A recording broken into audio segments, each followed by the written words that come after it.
Welcome to part 2 of our review for exam 3 in our trigonometry class. Here we're going to continue going through practice test number 3 that's been uploaded to D2L. We're looking at questions 8 through 14 in this video. So here we go.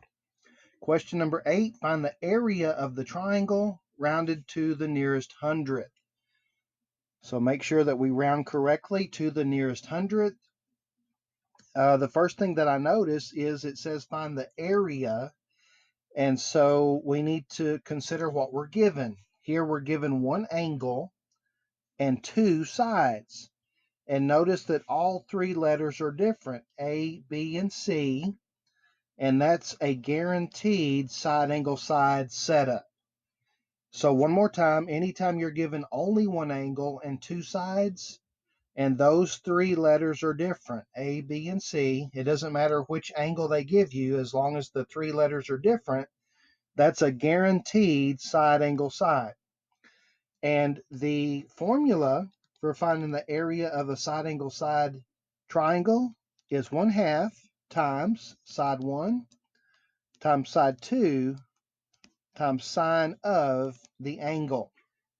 So we just need to plug and play and work it out. That's going to be 1/2 side 1, doesn't matter which one, side 2, sine of the angle given.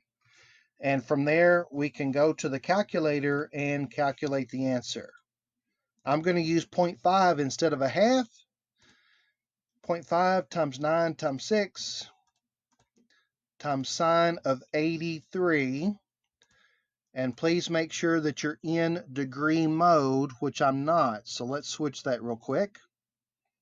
Angle, degrees, and the answer to the nearest hundredth, that 79 is going to round to an 80. So that's going to be 26.80. So the area is 26.80, and there's no units, so it would be whatever the units are squared. So there's our area, and that's number 8 done. Number 9, a painter needs to cover a triangular region 65 meters by 69 meters by 70 meters. That is a side setup. And it says, what is the area? We need to round to the nearest thousandth. So before we can calculate the area given side, the first thing we're going to need to calculate is the semi-perimeter. Semi-perimeter, that means we need to find the perimeter.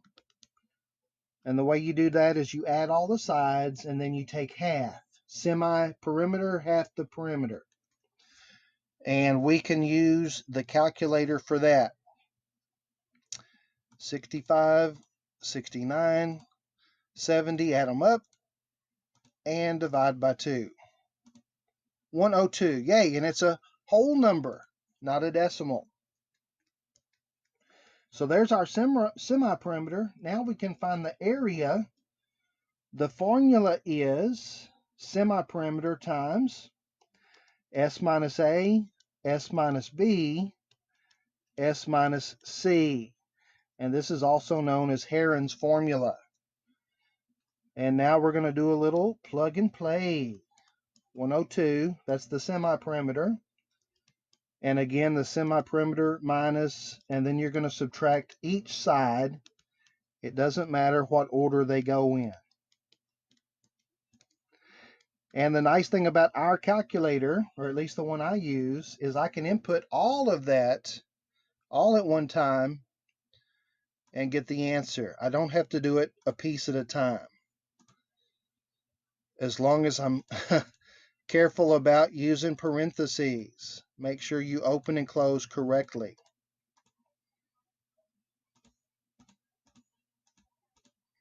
And 102 minus 70. Now we need that rounded to the nearest thousandth. That's 3 decimal places. So that's going to be 1,996.333. 1,996.333 rounded meters squared. That is the area, and that is the answer for part A. Now for part B, that's A. Now for part B. If a can of paint covers 40 square meters, how many cans will be needed? Well, this is a division problem.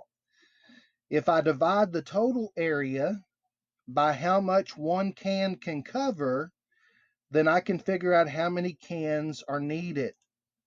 And I've already got that number on the screen, so I'm just going to hit divided by 40. And then one thing I want to make sure you understand is no matter what this decimal is, your whole number is going to round up, because any decimal value would mean some part of a can. Like this would be 49 and then 0.9 of another can. And you can't buy 0.9 of a can. In fact, you can't even buy 0.1 of a can. So you're always going to round this number up. And so this answer is going to be 50. 50 cans are going to be needed. And that's it for number 9. Number 10, convert the ordered pair from polar to rectangular. So polar is r comma theta. Rectangular is x comma y. It does say give the exact value. So we're going to need some formulas here. The formula for calculating x is r cosine theta. For calculating y, it is r sine theta. And all we need to do is plug and play.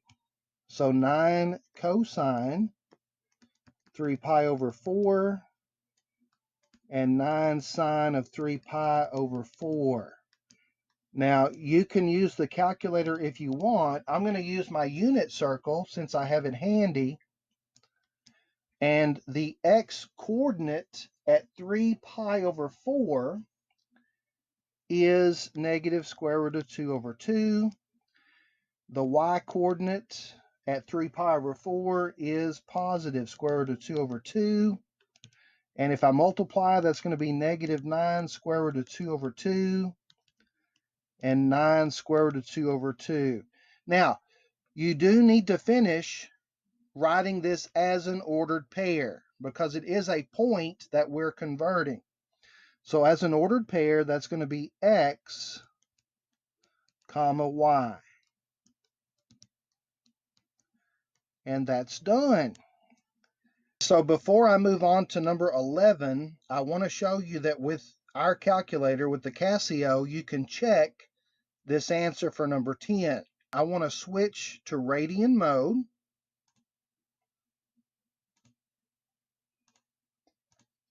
And going from polar to rectangular, that's going to be this rectangular option here. So I'm going to hit shift and the minus key, and the radius, comma, the angle.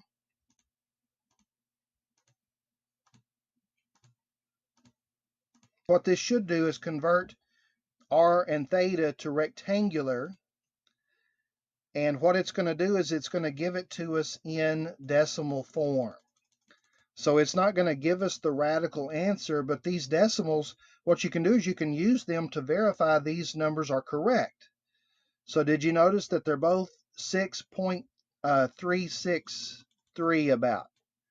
6.363. So let's see what 9 square root of 2 divided by 2 is approximately. It should be the same decimal, and it is. Moving on to number 11. It says convert the ordered pair from rectangular to polar. Give the exact value. Notice they say the radius needs to be positive and the angle from 0 to 2 pi. Since they use 2 pi, that means that our angle needs to be in radians. All right, so we're given rectangular. We're given an x and a y. What we need is r and theta. So the formula for calculating the radius, that is the square root of x squared plus y squared. And for calculating our angle, that is the inverse tangent of y over x. One thing I would like to mention at this point, anytime x is negative, you're going to have to add 180 to theta.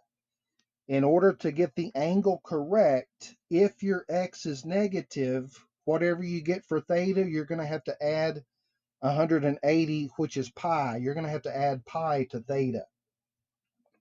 All right, so let's calculate the radius. That's going to be the square root of -3 squared plus 3 squared. 9 and 9 is 18, and that's going to simplify to 3 square root of 2. There's our radius. Remember, it has to be the exact value, not a decimal.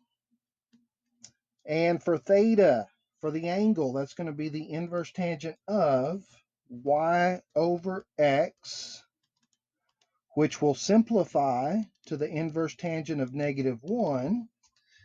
And let's bring up the calculator. Since I need my angle to be in radians, I'm going to need to be in radian mode and do the inverse tangent of -1,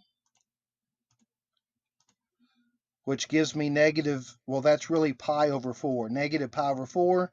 But remember, our x was negative, so we're going to have to add 180 to theta. And 180 in radians is pi, so we're going to have to add pi. And so 3 pi over 4 is the actual answer. Here, that gave us a negative pi over 4, but we had to add pi. Why? Because x was negative. Make some good notes here.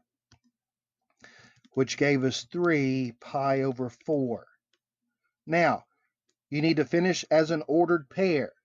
So as an ordered pair, this is going to be r, comma, theta. And I'm going to double box that because that's really the answer. And I'm going to prove that this adding 180 to theta was necessary. If I plot the original point as an x and a y, that would be left 3 and up 3, which means that our ordered pair is in quadrant 2. Notice that 3 pi over 4 is also a quadrant 2 angle, and the radius is positive, which means we would go in that direction. So both points plot in the same spot. They have to. If your points don't plot in the same spot, then you know you screwed something up. And so that's number 11 done. Number 12, convert the complex number from polar to rectangular. Give the exact value. And we know that this is a complex number because we have the I in there, the imaginary I. First step is to distribute. We're going to distribute the 6. That's going to give us 6 cosine 7 pi over 4 plus 6 sine 7 pi over 4. And we have the I coming along for the ride. Next step. Thankfully, 7 pi over 4 is a unit circle angle. So instead of using my calculator, I'm going to go to the unit circle. And I'm going to change that back to red just for consistency. The x coordinate at 7 pi over 4, that is square root of 2 over 2. And the y coordinate at 7 pi over 4, that is negative square root of 2 over 2. And then we can simplify. 2 goes into 6 3 times.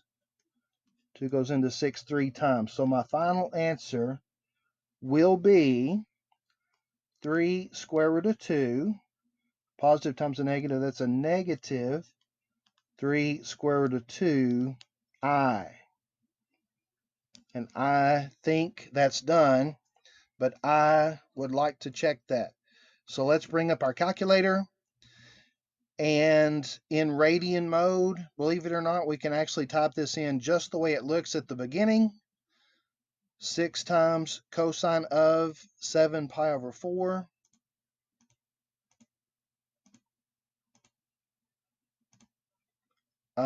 plus.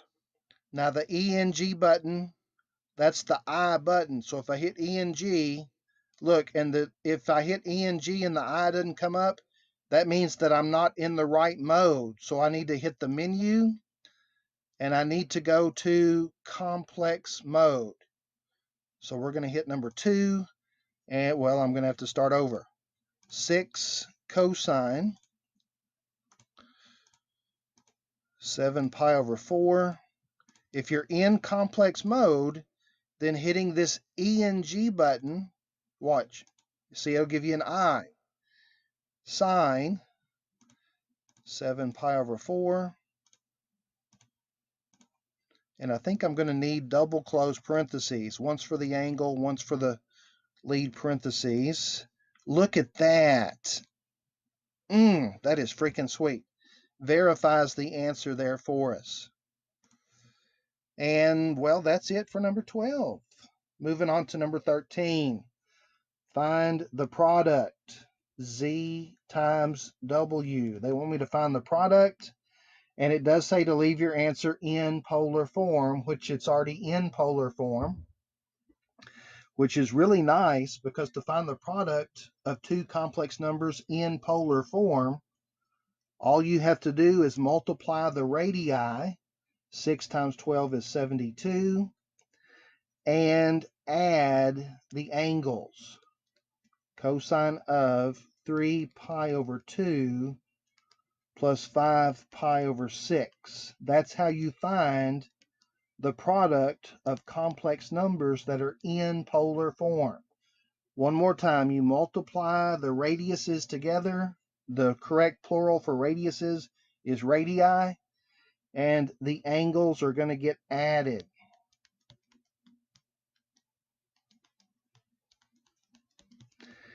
And from here, the hardest part about this problem is going to be adding those fractions. So if you want to use a calculator, you can. I'm going to get a common denominator mentally and go ahead and add those. So the common denominator is going to be 6, which means that's going to need a 3, 9, and 5 is 14. 14 pi over 6. But 14/6 will reduce to 7/3. So go ahead and reduce that to 7/3. And here the nice thing is you don't have to add these. You've already done it.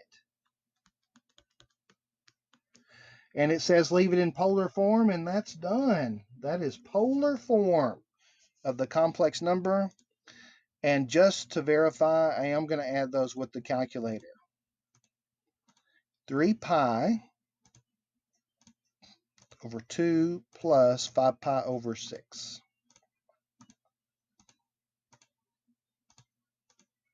7 pi over 3. Calculator gives it reduced to simplest form, which is nice. All right, and now we're to the last problem on the practice test number 3. Use de Morph's theorem to find the indicated power. We're trying to find the indicated power. Here the indicated power is 3 of the complex number. And notice that this complex number inside the brackets is in polar form, okay? So this is R. These guys are theta. And this, the exponent, we're going to call him N. N is the power.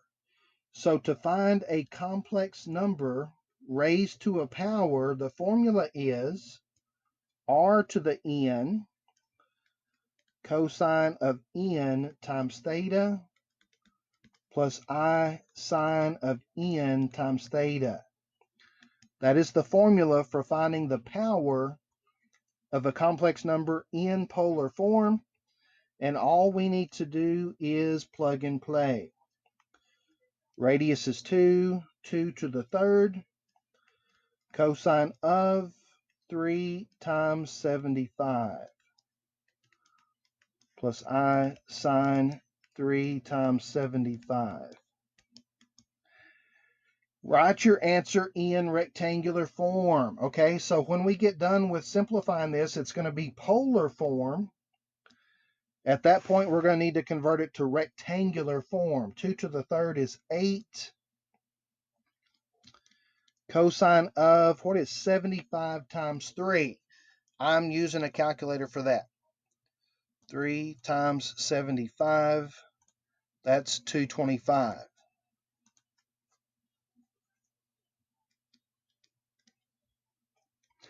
Plus I sine of the same, 225. And then remember, if I stop right here, this is polar form. They want rectangular form, and that means I need to keep going. So I'm going to distribute the 8, which is going to give me 8 times cosine of 225 plus 8 times sine of 225 I. And then I'm going to use my unit circle because 225 is a unit circle angle, and I happen to have that handy. So at 225, the x-coordinate is negative square root of 2 over 2. And at 225, the y-coordinate is the same, negative square root of 2 over 2. And then those will reduce. 2 goes into 8 4 times. And my final answer in rectangular form is going to be negative 4 square root of 2 minus 4 square root of 2 I. The standard form of a complex number in rectangular form is a plus bi. So I can see my a and my b in this case. That's your standard form. So this is my final answer. I'm going to make sure and double box him. So before I close this out, let's see if the calculator will do this entire problem for me. I'm kind of curious, just for fun. Double parentheses there. Oh, and I need to be in degree mode. 2 cosine 75 plus I. Okay, see the i's coming up, so I must be in complex mode. I sine 75. Close to the third.